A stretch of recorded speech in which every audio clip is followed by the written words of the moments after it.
This week on the Road to 1 Million podcast, I have on Travis, owner of Diamond Detail in Puyallup, Washington, right outside of Tacoma. Diamond Detail has 475 five-star reviews. Travis started detailing back in around 2013. Um, and this year he's going to do around $780,000. I guess that was of last year, 2024. I keep forgetting that we're now in the new year. So anyway, we talk about a lot of what's contributed to Travis's success on this week's episode. We talk a lot about prices. We talk a lot about raising your price. Travis actually raised his price from $75 to $110 an hour this year. And so he talks a lot about how that got rid of almost all of his complainers, which we've seen the same thing in our own shop, is that the more we raise our price, we keep worrying that no one's going to pay our price, and yet we find people do pay it, and the people that do pay it actually are more grateful for it. And so there's a lot there. Travis has 3 employees, and this is actually the leanest he's ever been, but yet the most profitable he's ever been. And so I think that there's also a lot to that too. As you grow and become more experienced, you become more efficient with the team you have, and you learn how to make things work without necessarily having too much. And so anyway, we talk about all that on this week's episode. I think there's a ton of really good value in this week's episode. Huge thanks to Travis for being so candid and kind, and taking the time to talk with me about his business. Don't forget, you guys can use the timestamps in the description to skip ahead. And without further ado, let's get right into it. Okay, today I'm with Travis, owner of Diamond Detail in, how do you say the city in Washington that you guys are from? That's how we can tell if you're from around here or not. It's Puyallup. Puyallup, yeah, which I know is right outside of Tacoma. Yep, just east of Tacoma. Now, do you guys get a lot of clients that come out of Tacoma? There's a fair amount. There's more detail shops in Tacoma, but we do draw people from Tacoma. Our primary market is the Puyallup and Bonnie Lake sort of areas. And Puyallup is that was a choice. Puyallup is a very big car city, and we originally started to serve the dealerships. And there's tons of dealerships around here, and it was a very underserved area for detail shops. Okay. Yeah, whenever I was looking at the map, there's a lot of detail shops now around there, which I think that the market overall has grown a lot in the past 5 years. But you say that when you guys started, it was really just you. We were the second shop in the area, and one had been here since like before time. And really, there still are no. This might be a rude thing. There's no like legit shops in the area. They're in a storage facility, or something kind of just starting or whatever. There's no one like with insurance and oil water separators and professional crew and all that. Yeah, makes a big difference having all that stuff. Yeah. Not only because you have to charge more for your overhead, but I think it elevates the experience too.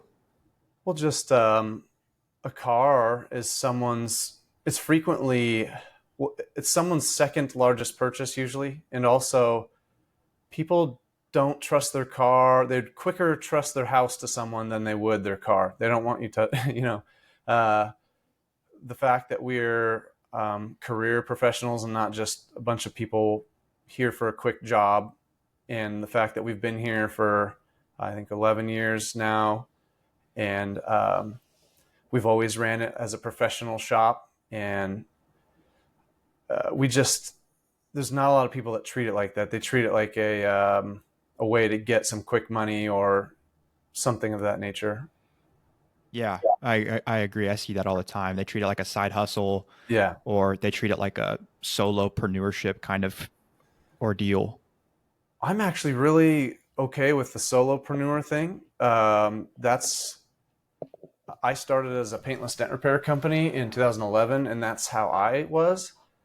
And if you are a solopreneur and you truly care about the customer and quality of service, it's almost impossible to beat. It's it's almost impossible to beat that level of service when you're the one who talks to the customer before, handles everything during and then after, and make sure everything's just right. And it's your name on the line. There's no one else.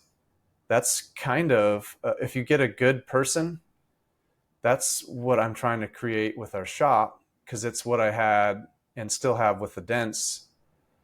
And there's nothing wrong with that sort of. If the person takes it seriously and treats it like a business, I think a solopreneur can be an excellent service. Yeah, I agree. And I think that as you grow, the goal is to try not to get too far away from that. Obviously automation's great to an extent, but it does take away from that intimacy that I think a lot of clients come to like. Yeah, not to veer off the path too much, but it's kind of one of the reasons why I started doing what I'm doing, or at least the Dent side, and then expanded. It's because it seems like more and more as you go anywhere, the employees are actually disconnected and have no decision making or control over anything. Everything's either you fit in this box to the service that they have on the menu or the button on their cash register or not.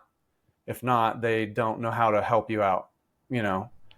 And it's kind of infuriating that customer service seems to be gone and missing. Mm. And something we try to do at our shop is, while we have set packages that most people get put into, is we try and establish the real reason why someone's at the shop. There's always, they may be here for a full detail, but they're actually here for the coffee stain from 6 months ago between the center console and the passenger seat. They don't say that, but that's why they're here. And so you have to kind of find that out and then make sure that's handled and then do an excellent job at everything else. But also give them the option to just solve that and not force them into a package. And people are kind of blown away when you're not trying to just take their money at the highest point or just steer them into a package and actually solve the real reason they're there, you know? Sure, yeah.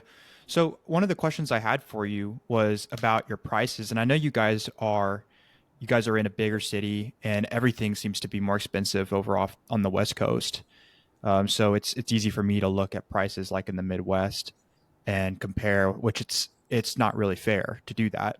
Nonetheless, like I see your starting detail for like a small vehicle starts at 550 for like a sedan. It's like 660, 770 for like most SUVs and trucks, and then even 880 for like larger Escalades and Suburbans. Um, and that it seems like you guys do a lot with that though. Like you guys are doing a polish, you guys are doing shampooing and extraction. However, I noticed you had said that if a client comes in and just has like one little problem, like whether that's a stain or something like that, that you guys will take care of that. So do you guys do like a la carte type things as well? So we only have a few set services that have prices on them, and then we'll do anything else that is within our scope of what we do well. We'll do anything else by the hour. Uh, Pardon me, there's a train coming through. We're on the tracks. Um, this is a fast one. So basically, by the hour, we're $110 an hour. So we'll do, hey, how much to just do X, Y, or Z? And the answer is always $110 an hour. But let me take a look at it with you and let's give a guess at how long I think that'll take, you know? And so we are higher than the average shop in our area. We started out trying to be a better service than, there was like one big shop in town when we started in 2013, and we started off trying to be better than them. And it was actually the reason we did start a detail shop, is I saw the quality of cars being delivered back to dealerships where I was doing my dents and everything. And we thought we could do better. And I thought, man, for the amount of money they have, we could be just below that. You know, the typical, what everyone tries to do when you're a little bit ignorant to a market is let's do more for less. So I came in, started doing more for less, and we gained a bunch of dealership clients and a bunch of business. Um, but it's taken till last year to get our pricing right. Like you said, our packages are pretty inclusive, and once a customer sees what we do for them, they understand. A lot of people are very hesitant in the beginning because our prices are much higher than the average shop. And what I tell them is, I don't understand anymore how to half clean a car. We don't. Every customer's expectations are different. Every car is different. You know, we just do them all the way, and that's the only way we know how to do. We don't leave a little here to save money, or leave a little something there to save money, or not check this area. It doesn't make sense, or we've really lost the ability to do that. um, and so every vehicle is spent, 6 to 10 hours on, and it looks perfect when it leaves, as perfect as it could. You know, uh, better that our goal is to make the customer say, "Oh my God, it didn't look this good when I bought it," on every single job. Now, how often are you guys doing the $110 an hour just to really solve their problem versus um, just doing the full package? It's here and there. It's not a large percentage at all. It's when I can tell someone has something they're trying to solve. I'll usually throw it out casually. So every vehicle, something that did save us customer service wise, through the years we've learned, is we walk around every vehicle, no matter what, no matter how straightforward the job seems, how much they don't want to walk around the car. Let's take a quick look at it with you and go over it. And we look at the car, and then we always ask, is there anything specific bothering you about this vehicle? Anything you want to make sure it gets handled on the service, or you're not sure if it does get handled on the service? And everyone goes, no, just want it cleaned. Almost everyone says that. And then, okay. And then you can ask a few more prying questions as you looking around, what about scratches or wash marks? Or what about, crumbs, stains, any spills that I want to know about? And usually they'll finally cough up it's a tiny statement. Well, obviously the crumbs between the seats, or something like that. And that customer is going to come back, take a glance, and look right between their seats and all that. So I may say, hey, is it just something where you're trying to get the crumbs between your seats, or you want it all cleaned up? And everyone pretty much says, no, I want it all done. Okay, cool. And if they're like, really, that is the only reason I'm here, then we'll say, well, we don't have to buy a full service. We could just do that, for you. And it's not that often that people go that route, but it really helps people that need it. Maybe it's usually a spill or a scratch, or a few scratches where they think, I just need my whole car buffed out because of and we'll just isolate those few scratches or isolate those stains, and they see how well it goes, and maybe we're just hoping to serve them right now, and then someday they come back as a full paying customer and understand the value. I like that. I struggle with that a little bit because if a client were to tell me, and we asked the same question, like, is there any specific concerns? And if they were to tell me that, it's really just this area or it's just this scratch, I do worry sometimes that if we were just to hit that it wouldn't feel like complete, like without giving them the full thing. But I understand that for you, it sounds like 90% of people are going with the full package. It's just a select few that you like to at least offer. 99% of people go with the full package. Usually they'll go like, oh, just there with that. They'll ask a clarifying question, So what about, oh, it wouldn't handle that. It would be just solving the one thing you're talking about. Oh, okay. No, I'll do the whole thing, Hmm. But every once in a while, why I started doing that is I've always kind of ran this like a business. So I'm rarely the front point person for customers. I have a staff that does that. And through a few different people I've noticed some of them try and pigeonhole people into a package, or just put a person in a package. And so I've seen that and felt that from the outside looking. And so I decided that we can't do that when sometimes people are clearly just trying to resolve one thing, uh, you got to at least give them that opportunity. It'd be like, I don't know, we always for some reason go to dental things. I know I've listened to some of your all of your podcasts. I noticed there's some dental references and stuff. For some reason, Yeah. I've always gone to dental references because it's just we all have teeth. It's nice to know that I'm not alone in that. Yeah, but I don't know. It'd be like, okay, yeah, I've got this cavity here. Well, we'd like to fill all your teeth, drill and fill all of your teeth, just to make sure that they're all good. It doesn't make sense, if maybe that's a little extreme, but if they're really only there for the one problem and that's all they care about, and usually there's also a price constraint at the time, they're like, you can tell, see it in their face or something. I'll let them know that, hey, we can just do that. You're not forced to do this whole service. Yeah, I like that a lot. Now, how does that work with ceramic coating and paint protection film? Do you guys find when you're talking to a client about their specific concerns when it comes to like protecting their vehicle or removing swirls, uh, do you get a lot of people that maybe don't need the service, or maybe they're looking for something that it's not really going to solve?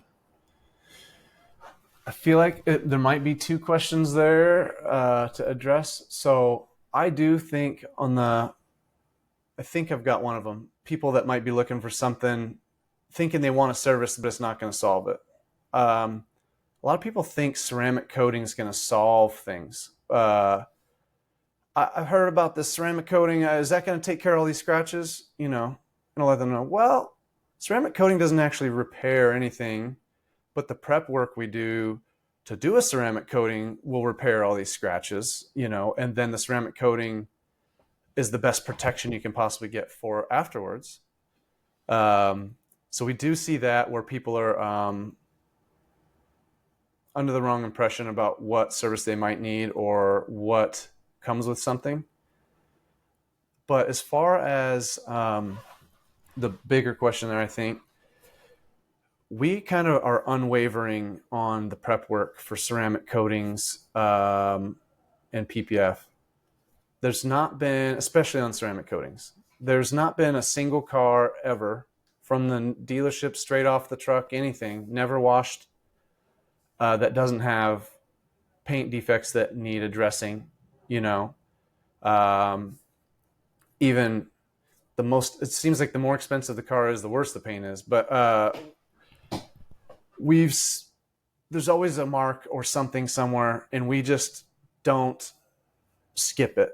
So we sell like a 3-step polish worth of time on every car with water spot wash, because frequently these things are washed on the lot and left with water spots, and we just allow ourselves enough time to deliver a perfect or as close to perfect product, every time. So frequently we get pushback of, my car's brand new, what do you need to 3-step polish it for, or polish it at all? And we just kind of let them know that every vehicle we've ever seen has something that needs addressing, and we use G-Technic and their 9-year coating that we put on cars. It has to be sanded off. So if you decide you don't like the condition of your paint after, you've immortalized it in your paint forever. So we just start with as close to perfect surface as possible and then protect it. We use G-Technic as well. Now, do you guys do a lot of Crystal Serum Light, or do you do just Ultra? We've only done Ultra, XO and Ultra, but we find people are hung up on the 9-year thing. I found a shop down the street that has 5-year coatings. I think that's all I really need. They're hung up on the fact that it's a 9-year coating. So it's not in our menu yet, but right now I'm putting packages together just to put a 5-year package together for people as an option. But Yeah, if you're only to keep for the 5 years, don't you want the best thing possible on there for those 5 years? There's like a couple $100 difference between what would be a 5 and a 9 year, and I don't understand why you wouldn't want to just go with the best one. Sure. Yeah. Well, to me, the the good, better, best, the 2 year, the 5 year, the 9 year, which different coating companies have their different good, better, best. But it's always it's always been hard for me to understand why there's such a difference in price, and it's really just I think all psychological, because you're paying more for the material slightly, but most of your work is actually the time is going to be the same for the most part. Yeah, and I actually struggle with that. I feel like I'm a person of integrity. I mean, like that's my primary objective is to be a person of integrity, and that's why we that's why we don't offer a 5 year. You now have to charge more for a 9 year, just to validate the gap between a 5 and a 9. When I pay maybe $30 a bottle difference and same exact labor and exact amount of prep work required because it's also a long term coating. Um, so that I struggle with stuff like that. The human mindset. I mean, good, better, best really works. So our good, better, best currently has always been the 2 year, 9 year, or 9 year topped with 2 year. Hmm. And almost everyone chooses just the middle one, the 9 year. Hmm. Now, what's the difference in price between just doing Evo, the 2 year coating, versus doing Ultra? So if we do XO for someone, we'll do a single stage polish. We don't require the acid prep. And so it'll be like a traditional exterior detail plus a 495 coating. So like on a sedan, that's, let's see, get the calculator out here. It's easy math, but yeah, 845 the is possibly as cheap as you can get. If your paint's perfect, you just got a brand new car, you say, I love my paint, I don't need any more, it would be 845 to coat a car. We rarely see that. We can always find some marks or something. Just, are you sure you want to leave these? Usually it's 900, $1,000 or something for a 2 year. But we require a 3-step polish and acid thing. So it's about 1460, I think, for that same vehicle. I think is what it is. 1460 for the 9 year coating and 3-stage polish and a acid bath. Hmm. So you will occasionally not worry about polishing, if I heard you correct, on the 2 year? No, that if they say their paint's perfect, we still polish a single stage. Got it. Because when you clay bar a car, I don't care. I mean, you're making some marks somewhere. You have to at least polish after that, in my opinion. Yeah, my I've got a Chevy Colorado, and when we that paint, it shows everything, and we clay barred it, and it just mars it completely. I mean, even with as much lubrication as you can put on there, it does not matter. Yeah, GM black or is tough. Yeah. I love how it looks though whenever it's clean, so it Yeah, makes me feel good, like taking care of it at least somewhat well, better than anyone else can. yeah. What coating do you have on it? I just have light on it right now, and I don't Nice. even have it topped with EXO. In fact, I've never used EXO before. I didn't even know how to say it right. I thought it was Evo. So It is gosh, it's especially the V5, which is what's out now. It's the slipperiest, glossiest, easiest to apply. It lasts as long as it said. It lasts at least 18 months. It's a great coating. Someone that leases a vehicle or has a used vehicle that they want like the benefits of ceramic without, getting super deep in the weeds on it. It's a good coating. It's it makes your paint look much more wet, and it's very slippery and stays cleaner longer. And you can put it over you can put it over the light, or the Ultra, or standalone, obviously. Yeah. Well, how I feel like I need to price that if we start offering that, and we've been talking about offering the 2 year, but I feel like I like the honest way to price it would be to do like $100 or $200 difference between the crystal and the 2 year, because I feel like it's not going to take much more time, and it'll take a little bit more time, but not much. And the product cost is not that much higher. But oftentimes, you'll see people price it like $400 higher. Well, what do you do in your prep? Do you do a single stage on your ultra on your crystal serum light? Mm-hmm. What, and so then you just case by case basis. If it needs more, you charge more for paint correction. Yeah, and we usually let the client decide. We usually show them like the difference, um, or send them a photo or video of the difference between a one step and doing like a multi step paint correction. Um, and we found that some people, they just don't seem to care. They don't seem to be as picky.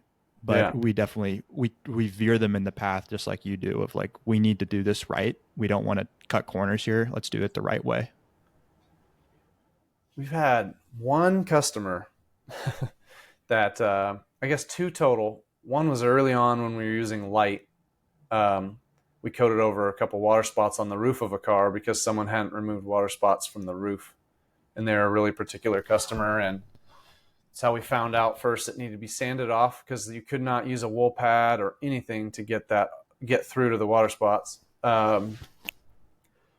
But we had that customer, and then we had another one with this just hammered used, you know, like 10-year-old Mercedes black SUV that we did a really we did our diamond polish on it, which it was about 4 hours of additional paint correction on top of a single stage polish. They never once mentioned scratch removal or anything. We put the 9-year coating on it, and they're like, I just don't like. They wanted their money back because they could see like some minor, wash marks or whatever deeper stuff from all the years they've owned their car. And so we stopped. You never know we never know who you're dealing with. We just stopped, not making it as perfect as possible. It's just kind of like we don't do half interior details or express interior details, uh, because I just don't know where you stop. You know, Yeah. Now, how often do you find clients are coming back to have their cars detailed? Is it once a year? Do you have people come 2 or 3 times a year? yeah. So I think that's something we've dropped the ball on big time. Customers, we don't bother them or stay in touch with them necessarily, and they come back once a year or once every other year, and they're happy and everyone's happy. But um, man, we should be seeing them more often. Like, so I've got some stuff in the works to at least automated text reminders like, hey, your exterior, because we do a lot of the 6 month, the C2. It's like a spray ceramic. We use that instead of wax. Um, so we're about to do like a whole follow up sequence that goes with any service that gets C2, reminding people that it's due for a coating. I say the word coating, but a refresher on their ceramic protection, and just to kind of remind people. People kind of forget that they need to maintain their car sometimes, and just plow through the winter, until they see it sunny again. Yeah, I haven't once sent out an email and not gotten money back. And so this year, 2024, one of my goals was to send out more emails. And we have about 1,500 people in our email list, 1,600 or so. And yeah, I've never once sent out an email and not gotten someone to book or buy a gift card, or something like that. So that's been really eye opening this year. Just I'll send out emails like something like 3 ways that you can protect your new car, and just talk about like window tint, protecting the interior, and ceramic coatings, paint protection film, and stuff like that. And we don't even offer paint protection film, but I still think it's worth talking about to people. But yeah, I've never once sent out an email and not had someone book an appointment, which has been really cool. It just goes to show you, I think people forget, and it's on the top of someone's head. I hear people tell me all the time, like, "Oh, I've been meaning to book for months now, and I just like haven't found the time."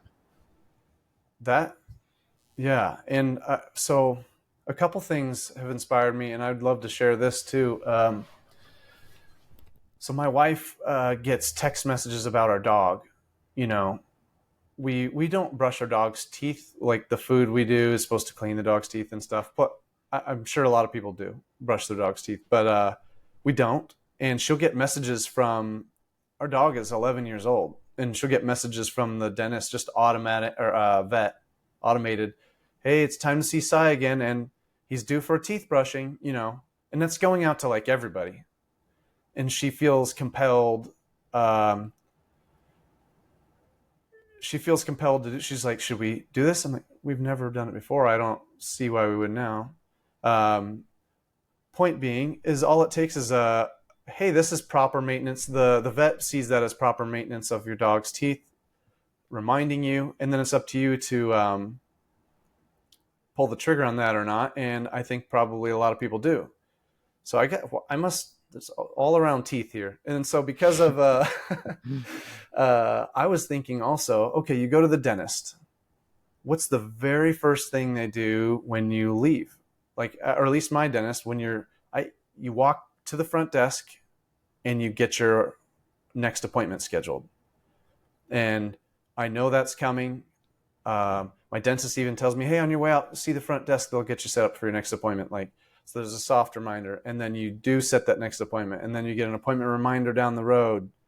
And then if you've ever tried to reschedule one of those, we can get you in 6 months from now. It's like on purpose that you're in a 6 month window, but they could take you in right away for a cavity, I'm sure. But so they presume that you want the very best maintenance of your teeth and run you through a system that would do that for you. And it's up to you to go, I don't want that level of service, and they're not forcing you to do anything. They're just assuming you want the best care and kind of guiding you through that. And so I want to copy that model, where we're just telling people, like, kind of through the process, what the best maintenance of their car is, and then doing that through physical conversation, through emails, and at checkout. Hey, would you like to get your next, or the coating we put on today, or the ceramic protectant that's on your vehicle today is good for up to 6 months. Do you want to get on the books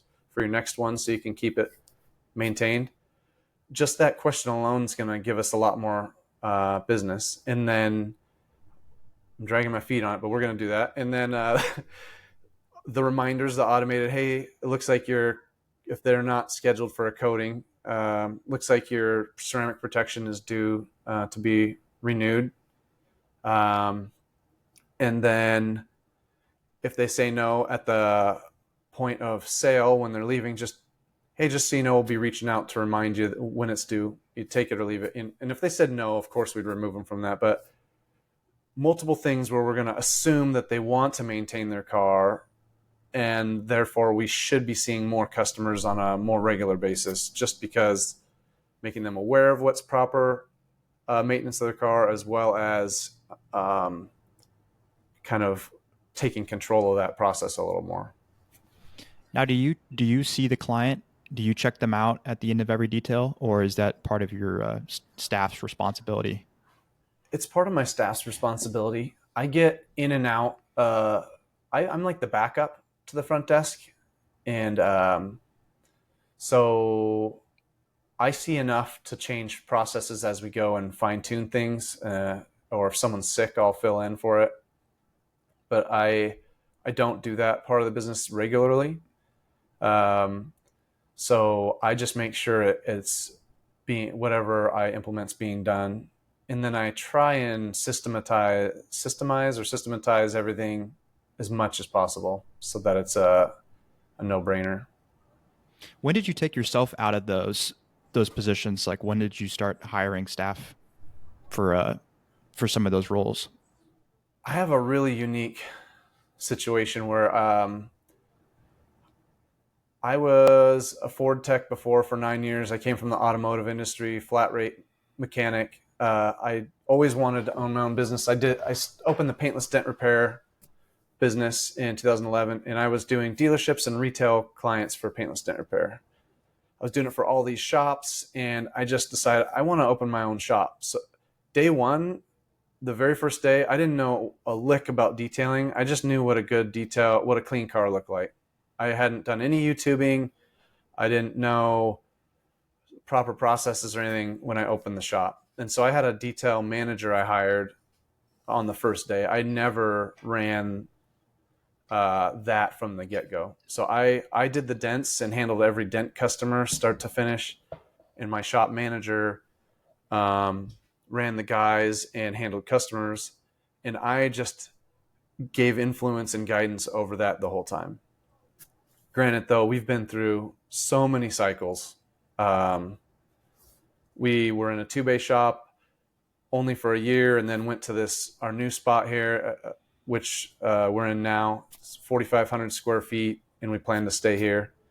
There's been I had 2 shops at one point, one just down the street. We were a windshield business and detail. We tried to do volume. We had 15 employees, and so the who runs the front desk has been a big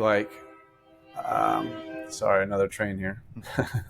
Who runs the front desk has been an ongoing, a moving piece to the puzzle, and what structure should we have? But currently I have, in almost the whole length of time we've been open, I've had a dedicated front desk person who helps all customers, answers all calls, does the before and after walk around with the customer. And usually that person's overseeing quality control as well. Since they spoke with the customer in the beginning, they make sure that their needs are met, before they deliver the car. How many staff do you have right now? We are the leanest we've ever been, and we've been this way the whole year. 5, 1 front desk, 4 detailers, and then I am the dent technician. So there's 6 of us total, including myself. Okay. So you still are doing PDR. Yeah, and that's gone in waves. I'm doing PDR again, kind of, if you will.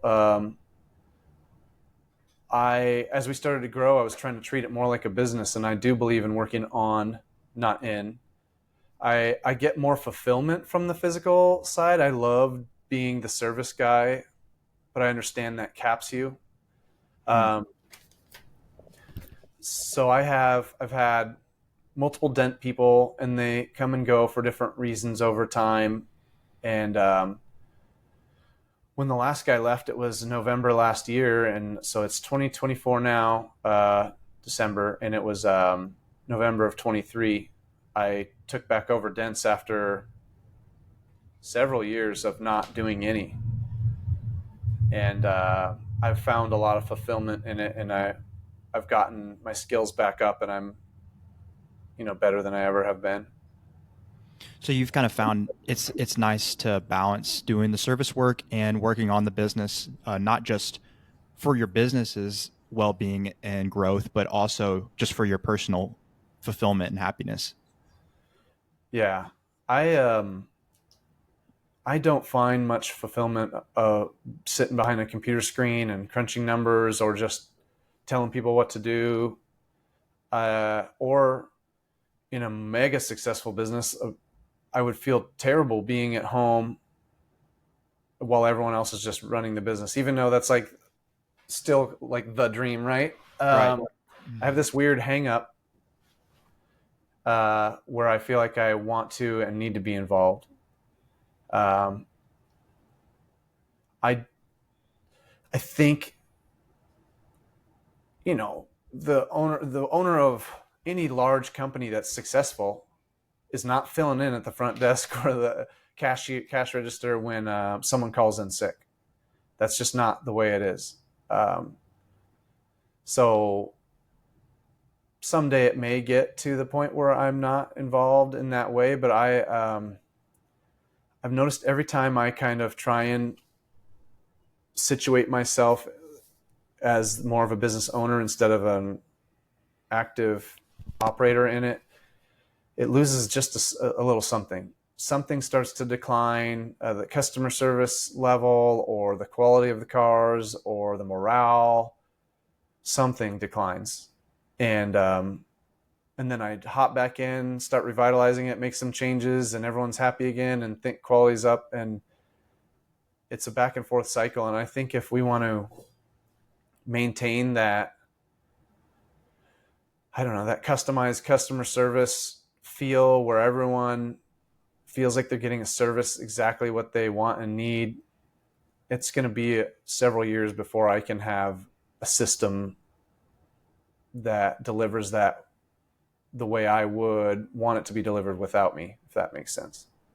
Yeah, it does. I find that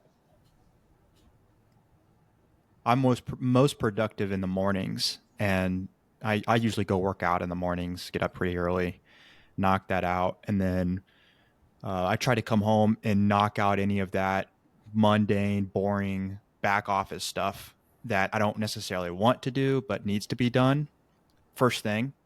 And I find that that's usually when I'm most productive, like the first like 3 hours of the day.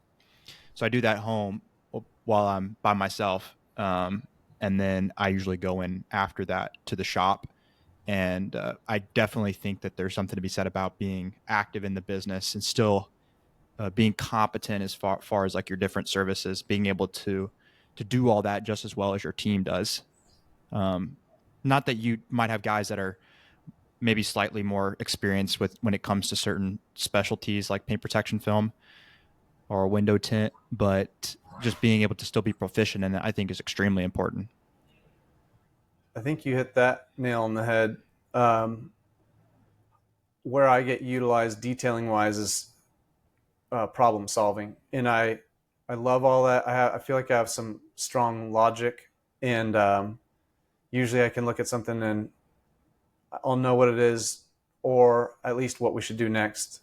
And I think people appreciate that. If I was just kind of like I don't know, you're the detailer, uh, I would get a lot less respect, you know. And so I actually enjoy that sort of thing. Like, hey, what do you think? Is this in the clear code? Is it on the clear code? What's going on here? I like to problem solve and then be on to the next thing. Yeah. Now, you guys offer paint protection film and tint and PDR. So, and then detailing, of course. So, what percentage of your business is broken down between all of your different services? Is it primarily detailing, or do you do mostly PPF? Do you do a lot of window tint? We are mostly detailing and ceramic coating. Um, there is, let's say, average 2 PPF jobs a week and 3 tint jobs a week, maybe. If I was gonna just be random about my guess there, um, and that's been increasing word of mouth over the years. We haven't done a good job of on our website or SEO wise talking about those things, but people ask, and then we say yes, and then they tell their friends, and we get business that way. Hmm. Now, when did you guys introduce PPF and window tint? I think so. Have we always been doing? I'm trying to think of when we started that. I think maybe 2014. We introduced that stuff. We've always used subcontractors for PPF and tint. Um, I did. I put my guys through a training for PPF, me included, and tint. I sent one of our employees to California for some tint school, and both ended up where it would have taken they were detailers. Like I was both instances, I was taking detailers and turning them into PPF or tint guys, and I ran into, oh my god, they could be billing like 5 times as much just doing what they're already good at, while instead of burning through PPF on redos and 2 days, Um, and our tint guy scratched the back window. I had to replace, like, the first car he did, he scratched up a window, but then didn't think he did it. So I saw really big problems with that if we don't understand how we're damaging things. So long story is, we sub everything out now. We've tried in the middle doing it in house. We will again do it in house as our volume comes up. We're in the middle of kind of training, going back to someday doing it in house again ourselves. Hmm. That's an interesting, like finding that balance between not giving up what you're good at and like what makes money for the company, but also like still learning and getting better at new things. It's tough. My lead ceramic guy wants to do PPF, and it's going to be a huge backwards step for every hour he's on that instead of ceramics. Um, but for happiness, and he's excellent dude. I want to keep him around, keep him learning new things, and so I'm going to do that. But he'll have to choose, because we're going to have enough ceramic and PPF where he's going to have to pick one. And I don't believe you can be the best PPF and ceramic guy. You have to pick your craft and hone it.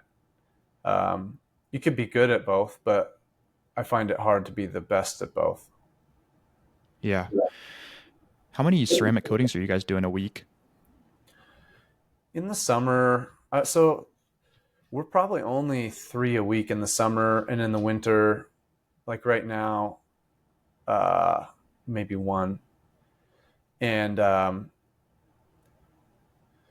it's an interesting thing. It's like in November, it's like turning off a water spigot as far as business goes in our area. We're up north a bit, so Washington State. It's dark at 4:30 in the evening, and it's dark when you leave the house in the morning.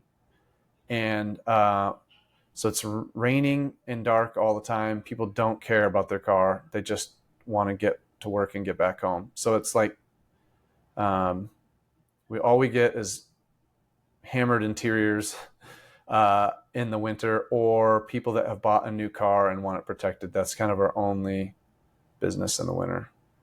Hmm. I saw you guys were offering gift cards. I think you were doing like a $200 gift card when they book a complete detail. Yeah, I am such a non-discounter. I hate discounting. It teaches people that your service isn't worth what you charge. However, we run one giant sale a year, and it's our gift card promotion. And it's still not a discount. When you buy some, like this year, if you bought a complete detail, you got a $200 gift card to use, um, as a gift for someone else, or as on some future service. How did that do?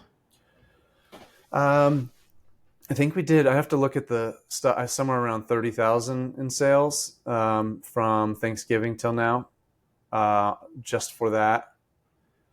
It's not as good as I expected it to be. We had a lesser promotion that we did 50,000 on last year. So I think the barrier to entry for new folks is too high. Hey, just buy our best, buy our most expensive service, and you'll get $200. Or it's not our most, but buy a very expensive service and you'll get $200. If someone's never used you, that's hard. Um, Whereas previously we just said, hey, buy a gift card for $300 and get $100 gift card after that. People can stomach that a little bit, you know. That was the one that you guys did $50,000 off of. Yeah. And it really helps because December's slow. Busy with tire kickers and phone calls and gift cards, but there's sending guys home early, not it's not a full schedule. Yeah. Now, how do you do that for your team? Do you guys pay hourly? Are the guys on salary? It's tough. I came from the dealership environment where you're flat rate. So you earn the hours you get. And if for some reason you can't, let's say if you're back in the day, if I was a $20 an hour employee, I would get $20 an hour times the amount of hours I build. And that's what you get. If you build 60 hours in an 80-hour pay period, you get 60. If you build 200, you get 200 times your hourly rate. If for some reason someone's really slacking, they'll get minimum wage plus overtime, which is actually pretty high here. I think it's 15.74 an hour. So most people are flat rate in general. I have, though, a couple key people. One key person is hourly. He's $25 an hour hourly. Another key person is salary. I'll keep that in case a couple people listen. I'll keep that one silent. But and then I have a front desk guy. He's hourly. But detailers come on as flat rate, and it breaks a lot of people. It's hard. We expect the best. It's hard to get the best and efficiency out of people, and so there's only a few people that can make it. Now, are you guys hiring new detailers fairly often, or are you finding that it's fairly easy to keep guys on your team? It's a great place to work, I feel. We used to go through people, like when I was not as involved in the business, we cycled through people. And when we had like the 15 staff, new faces every day, it seemed like. We have multi-year. Everyone here now is multi-year. And something I like to brag about is everyone here is a sole income household. So what they earn here is the income that they take home, and that's what provides for the whole household. So, I guess everyone here treats this as a career and not a job, and they appreciate. They're all detailers. They've been other places and seen what being treated like a number is, or what doing half-assed work looks like. And they appreciate being part of something better than that. And so once you find the right people, they stay.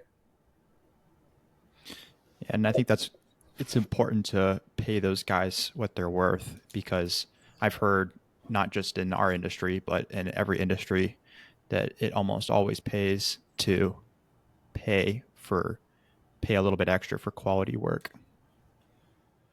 Yeah, and I'm due to give raises again.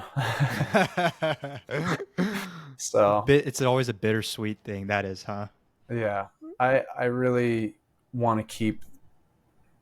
I want to keep as many people as I can, and there's some that I really really need to keep. So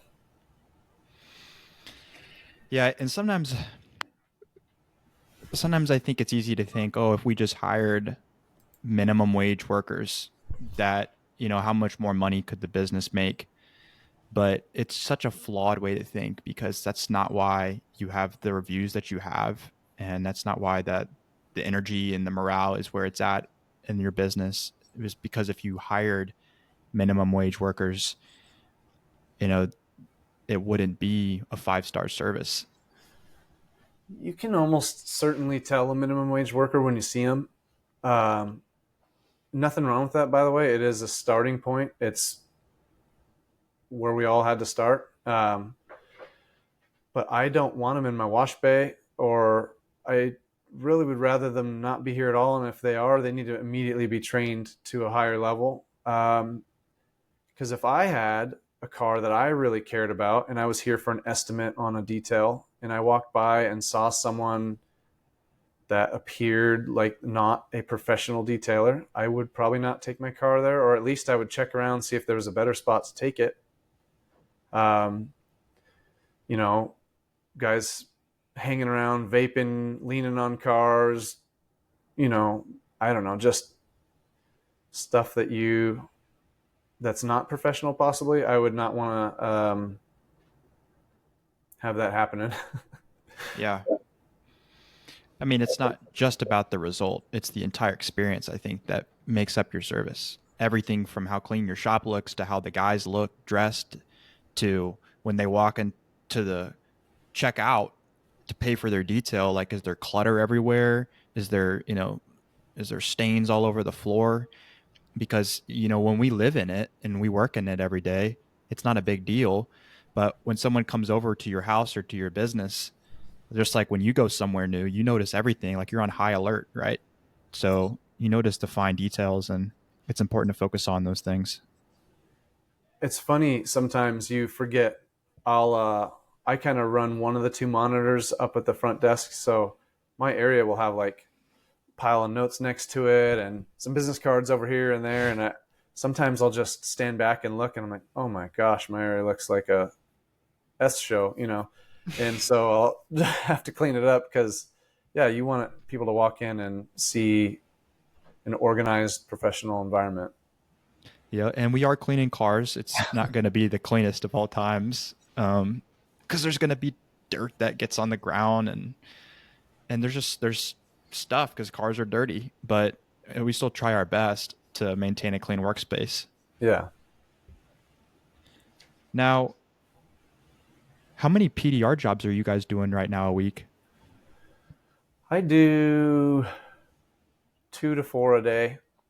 Wow. Um, so it just depends on how minor they are. Like if at four would be probably 4 to 8 dents, like dings, like that would be smaller jobs. Yeah. Um, Big jobs, even if I have a really big job, I'll put it for 2 days and I'll still put other jobs in that day because I don't like just devoting one day to one job like that. How are you getting most of your PDR clients? Same way I got the detail clients. When I first started, the very first thing I did was like take SEO, online SEO courses. Um, and I thought about because I was doing dealership dents, but I still wanted retail instead, which is the opposite of most dent guys in our area. They're just focused on dealer work. But I I just thought about, okay, when I want a service, what do I do? I Google it. And what do I look at? Do I look at the websites or do I look at the maps listings? I look at the maps listings. So I just focused all my energy on doing what it takes to get to the top of a maps listing and then to stand out once you're there. Hmm. And most of that's actually free, which is why I did it also, because all it was bootstrapped. Yeah, I see you guys have definitely way more reviews than any other detailing business around you. I think you have like 400 and over 470 reviews. And whenever you look at that compared to a guy that's got even half as much or 50 reviews, it's most people are going to go with the higher rated, more higher review business. Yeah. And so the Dent Whisperer, which is the brand I do the dents under, has 259 reviews also. And it's a 5-star. I didn't know you operated that under a separate business name. So that's always been a funny thing. I started as the Dent Whisperer, and I love the name, and it feels like my identity. Um, but then when I got this opportunity to do a detail shop, what was I going to call it? The Dent Whisperer? It just didn't make sense to me. There's things I could have done in hindsight, but my friend that I went and did dents for at his detail shop, he was going to close it down, and it was just a one-man shop, one garage, out of a business or something. And he was just, he didn't like the seasonality and the lack of work and stuff. And I said, well, I can get us busy. Why don't you close down your business? I'll open a new one. If you're fine with it, let's use the same name. So we use the same name. There was no real value in the business. So I just bought his extractor and some chemical. It was like $1,000 or something. And, he came and managed the shop for me. And I opened up Diamond Detail, is what he was calling it before.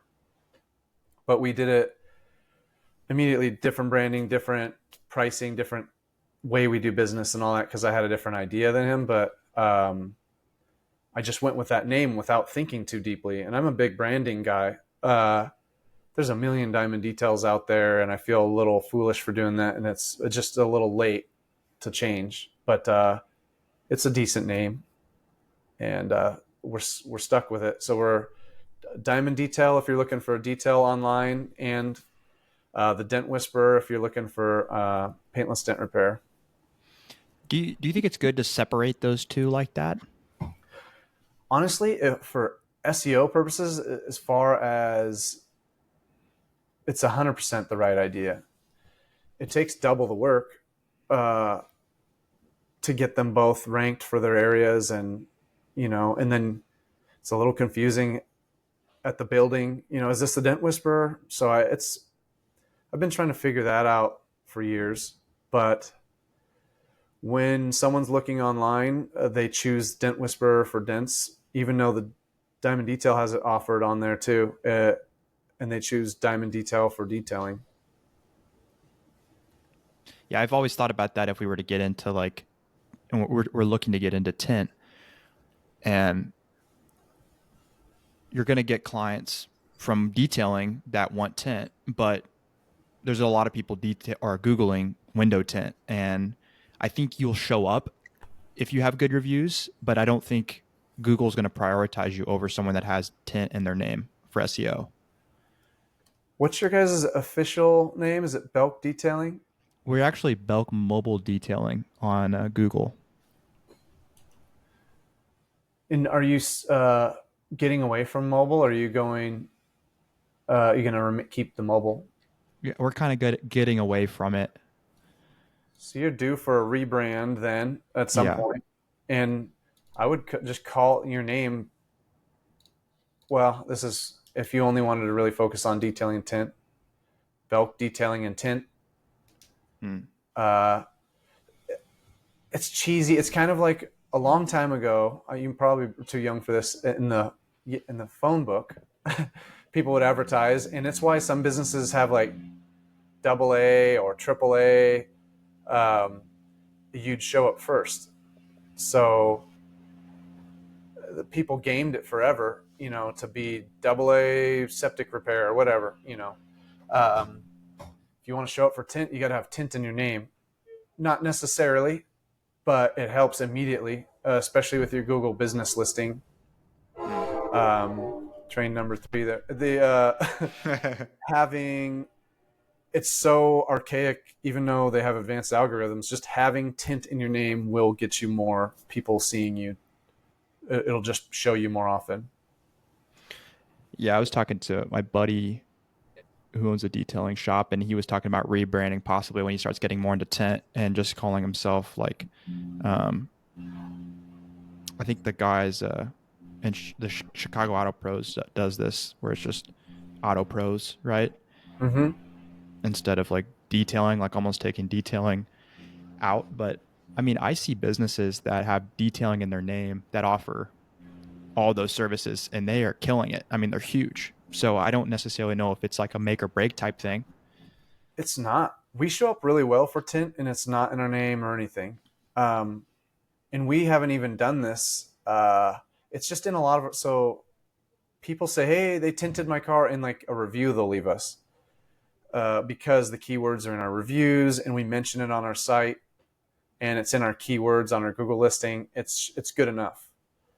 If you made landing pages on your website just about tint that were really SEO focused, all about tint, and maybe multiple pages that were all about tint, and they all aimed back at your tint page. So maybe you have ceramic tint page, sedan tinting in your hometown. Like you have all the like 20 pages that are all about tint, and they all go back to your primary tint page on your website.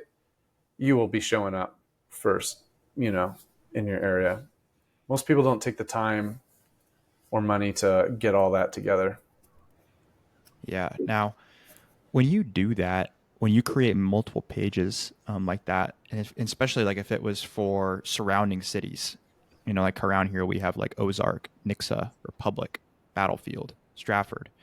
So you could create, whether it's detailing or window tint, you could create pages with the H1, your heading one would be car detailing or window tint in that city. Now, are you making that like public? Like, is that is that just not available to like see on your website so it doesn't like look all cluttered? But it's still a public page. Yeah. So it is a primary. So when you build a site, you can have as many pages as you want.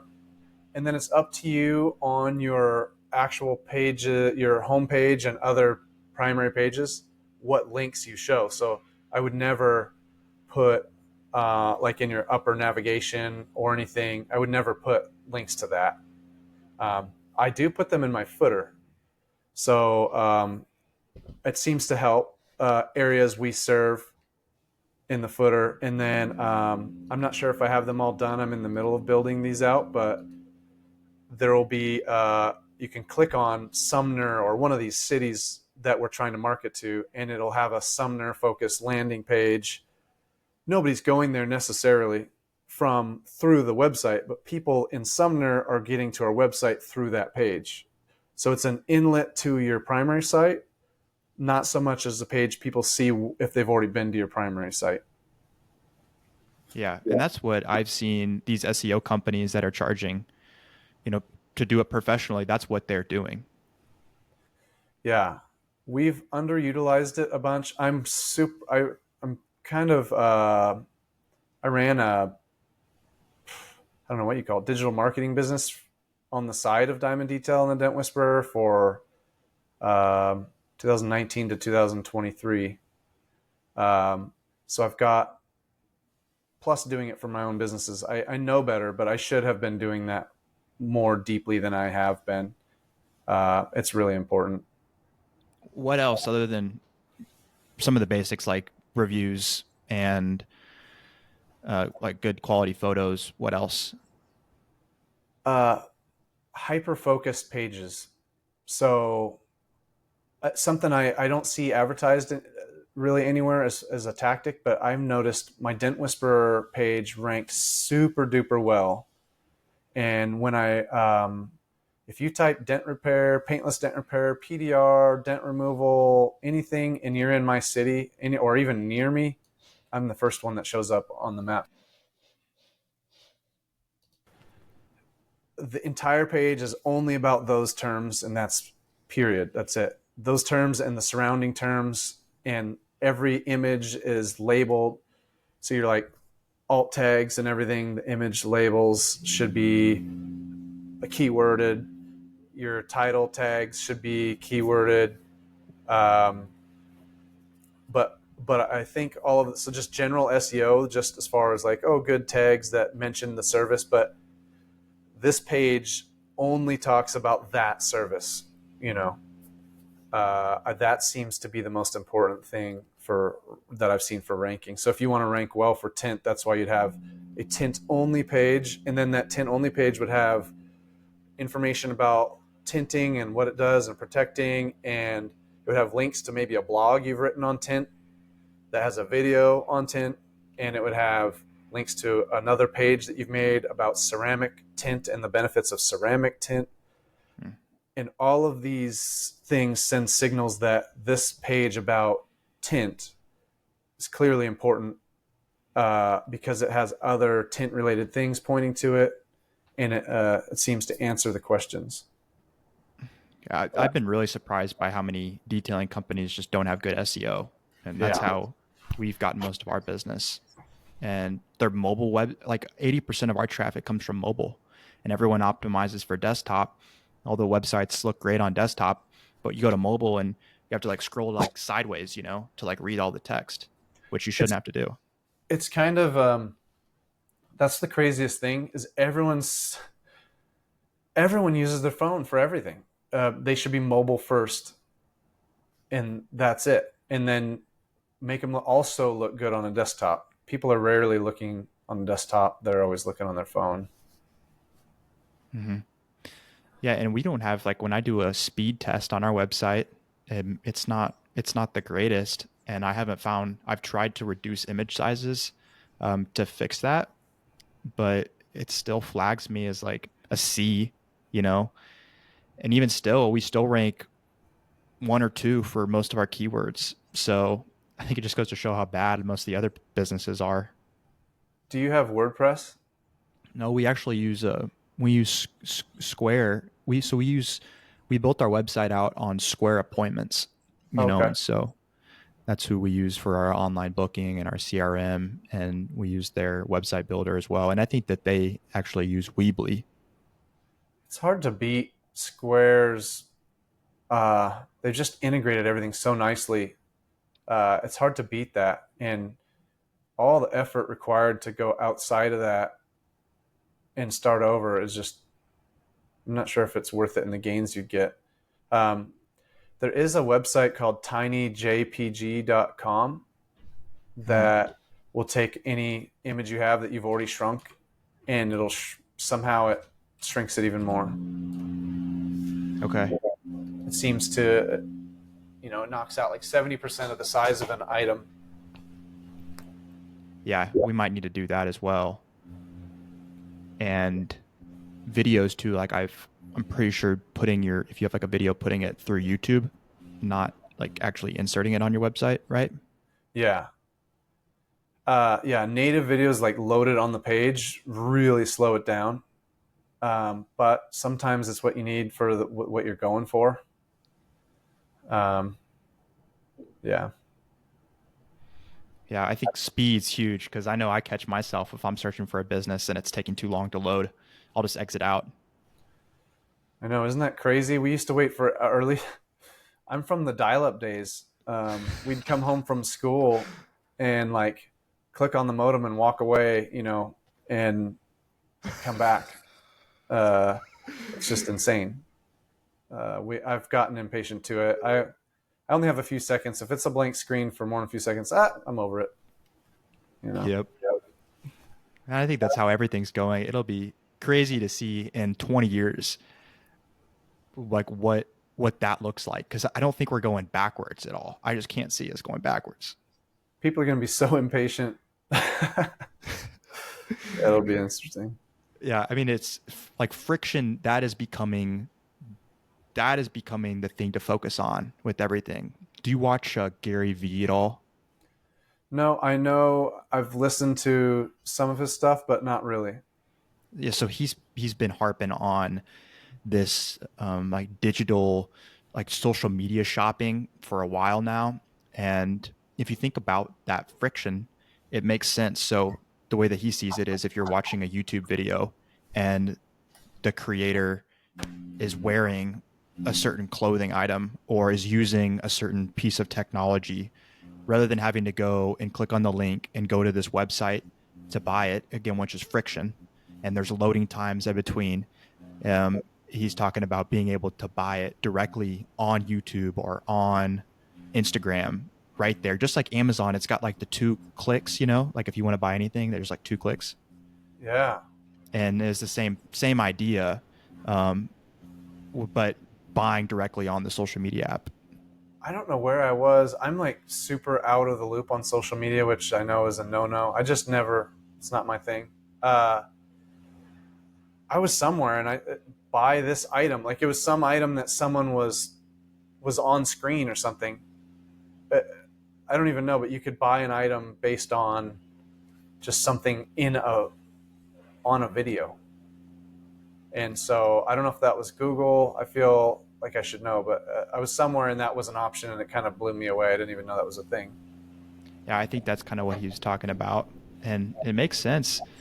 Um, with detailing, I'm not sure how that's going to look, but I think that the website builders, I think that they will start to integrate more and more things that are just less friction. And the reason I like Square is because I feel like it's very simple, and like we do online booking. And so when I've looked at some of these other online booking detailing CRMs and softwares, there is so much information that they want, which is great for me, but the clients I think get hung up. I know like whenever I'm going through it, putting my mind into the mindset of a client, I'm like, man, I would just be getting overwhelmed whenever Yeah. it's asking me about, oh, what color is my vehicle? Is it, and you have like 20 options there. And I mean, it seems simple to us, but I just think it's not really worth it. You know, something I've never done and I want to is add the online booking. I think we're at a place now where we could probably offer that. We use You're Able, which does have that ability as our, what do you call that? Our software. Mm-hmm. I wanted to comment on your friction thing. I think reducing friction anywhere is the key. And we used to offer mobile detailing. We don't anymore. I think it is an amazing way to grow your business, and it's free advertising, and it's just excellent. It's just you're fighting the elements, but there's low friction. You know, all the customer has to do is nothing. Just stay where they are and let you do what you do and pay you. Um, so we're introducing pickup and delivery of people's cars with certain level of services. It's free. Other things that we charge for, and I'm going to be getting some loaner vehicles as well. We're just trying to like our clients are busy and they have money. How can we just give them their time back and make it easier to do business with us? Yeah. Yeah. It is hard, especially with where you're at, right? Because you have like a rainy season. Yeah. Maybe some of the southern states, it's easier to do mobile detailing year round. So we were really successful with mobile detailing. Loved it. Our customers loved it. They still ask for it all the time. But October through February or into March, maybe some of April, it's just rains around here. Like multiple times a day, you'll get rain throughout the day, and it's just it's a weird thing. And with the darkness, literally, and people just kind of forget about their cars, and they just put it off till spring and summer. Hmm. Yeah, I'll be curious to see how the pickup and drop off, how that works out as kind of a way to supplement that. Yeah, we have two, trying to save staff and stuff too. So we have two little shuttle cars right now, little Scions, and we've only offered this a couple times. If someone's like, I need some help, we'll do the pickup and drop off. But we think people will be okay with us just leaving our car at their house, detailing their vehicle, and bringing it back at the end of the day and taking our car. Uh, Most people should be okay with that. Yeah, that's what we do right now.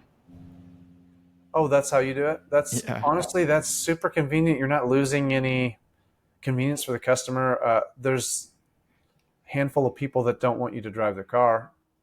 Um, you lose those people maybe, but Although I've been surprised, I've really been surprised by the people that let us drive their vehicles that are nice cars. And yeah, it's actually the people sometimes with, you know, Camry. the $10,000, $20,000 Camry that can't afford for that thing to break. And that's who's really concerned about letting you drive their car. I think about when I was, I don't know, 17, 18, I had this Honda Prelude I really loved. It was my car. Nobody got to drive my car. Nobody. I took it to a shop one time, and I was in automotive education. You know, I kind of knew about cars, but not enough to really diagnose and fix a concern. And it had an idle issue, and I took it to the shop, and then I went to a restaurant. My car pulled into the restaurant, grabbed bags of food, and went back to the shop for an idle issue. It had no drivability concerns or anything like that, and that was the last time anyone's ever touched my car. That's a crazy story. So I'm the person that would not let you drive my car, but because things happen, you know. But the person with a Ferrari would be like, yeah, sure, just who's driving it? Oh, the owner. Oh, we're good. They're fine. They care, but they realize things have to happen like that for what they want to be done. Yeah. It's the '93 Honda Prelude. That was everything I had. It's all I could afford. I don't want it dinged or nothing wrong with it that I cared so much about. You know, Well, after that experience too, I mean, that's kind of traumatizing. yeah. I went back. I was just a kid. I went back and tried to do get the guy like fired essentially over it, because that's, to me, that's a fireable offense. That's not what you do. Bags of greasy burgers at a restaurant in someone's car that had no business being driven. um, I just they didn't fire the guy, but to me it's one of those things, customer service wise. I remember, if a car comes in with the radio off, radio on, we turn it off when it comes in. We don't change the volume period on anything. We don't change any stations. If we bump it and it comes on, it goes back off.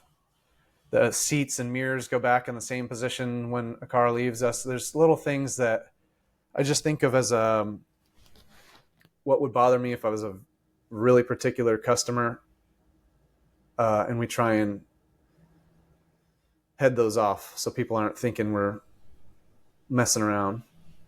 Yeah. And again, it's not a big deal to you or the guys, but to the client that's only having this done once a year, they don't think about things like you do. Like, yeah, of course, it's not a big deal if you turn the radio up or change the station. It's just another day, another car. You're not going to see the client. You don't know what they're thinking even when they get into the vehicle. No, no. Were they sitting there just cranking my stereo all day? If the volume's up for any reason, you might have just bumped it cleaning it. Or the stations are changed. So they just could possibly assume the worst. Yeah. And there's no reason to. Or someone walks by and we have a customer stereo on. I don't know. It just strikes me as, oh, they're going to do that to my car. That's unprofessional. So we don't allow that. Yeah. I think that's good. Um, I usually just don't even change the radio. If I pick up a car and it's playing something on the radio, I'll leave it at whatever volume and station it's on and just endure it. I do that for dents because I spend less time in the car or with the key on or anything. I leave it at the volume it is. I don't touch it. But for detailing, there's times where you have the key on for this and that and moving windows and or whatever. I just feel like a blaring stereo makes it look like we're cranking people's music on purpose or something. Yeah. Yeah, I agree. I think little things like that, they do make a big difference. And we try to focus on the same things. And I see a lot of detailers on social media and they're wearing like Crocs, flip flops to like wash a car. And I'm like, man, No. I don't know how you can call that a professional business and charge, $300-400 for a full detail when you're in gym shorts and flip flops cleaning this guy's car. We've had a couple people think that they can show up that way over in the past, years ago, back in the like two shop days. And we went to uniforms and we've done uniforms since. I'm a little bit lax on it. It needs to be black and it needs to look good enough. I'll allow a beanie or a hoodie if it's cold out, but not if it's warm out. That's ridiculous. Take it off. I don't know. It's just the age group of clients we have is, it's getting younger, but I would say it's always been 50 plus, and they don't want to see some younger guy in a beanie leaning up against the wall vaping or something, Yeah, I think it's just a respect thing and Yeah. just trying to be courteous. Mm-hmm. It's like whenever I go and, I like to listen to music every now and then, but if I'm blaring my music and everyone knows whenever there's someone sitting next to you or parked next to you at the stoplight and they just have their music blaring, it's you can all put yourself into that mindset. And it's like, I'm sure that this guy's having a good time, listen to his music, but it's just the respect thing, like I might be trying to talk to someone on the phone, um, and I can't hear, or they can't hear me, the other person on the line. So just trying to be respectful. Yeah, I'm the same way. Mine's cranked, and then if I pull up to a light, it's down some, or at least the bass goes down. Yep. Yeah. Same. Well, Travis, I could talk to you for all day, but I know that you've been really generous with your time, so um, I'm probably gonna call it there and let you go. Yeah, hey, I just wanted to say thanks for inviting me on the podcast, and also for putting on an authentically just solid business podcast. And there's no funny angles. I've listened to all your podcasts, and they're all valuable, and I think you're doing something good here. Thank you, man. I try. So I really appreciate you saying that. Yeah, thanks a lot. You're welcome. Yep. And thank you everyone for listening.